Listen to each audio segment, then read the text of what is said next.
pessoal, aqui quem fala é Samuel e hoje estarei trazendo mais um vídeo pro YouTube. Esse vídeo será do mod de Redstone, muito legal. Primeiras coisas que temos são pistões. Temos também a tocha de Redstone, Redstone Lamper, os dois tipos de stone, Pleasure Plate, botão, Talent Sensor e Slime Block.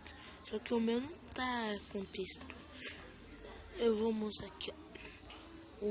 E também, claro que adiciona Redstone e que dá pra pôr no chão. Pessoal, que maravilha. O único problema, só que pra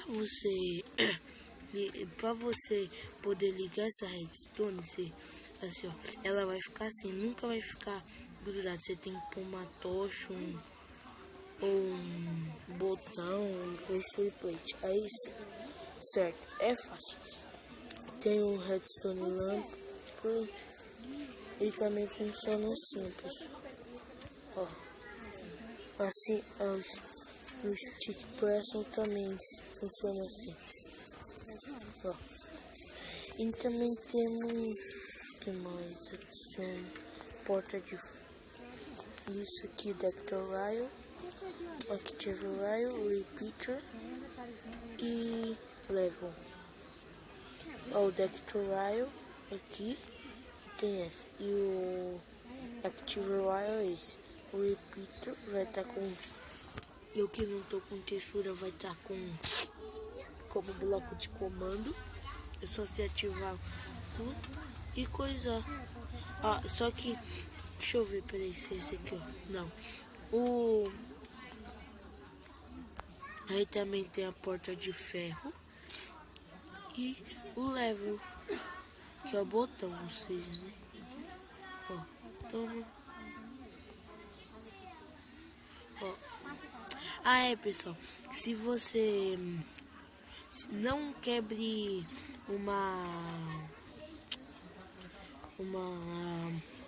um level quando ele esteja ativado, ele não dá. Não, se ele tiver ativado assim, se ele tiver ativado assim, o escudo não quebra, porque senão vai bugar. Não disse que bugou? Agora sim. Aqui, porta, que mais vai adicionar? Então, pessoal, esse foi o vídeo de hoje. Se inscrevam aí, dão um like, favorito. Então, pessoal, eu também ficarei deixando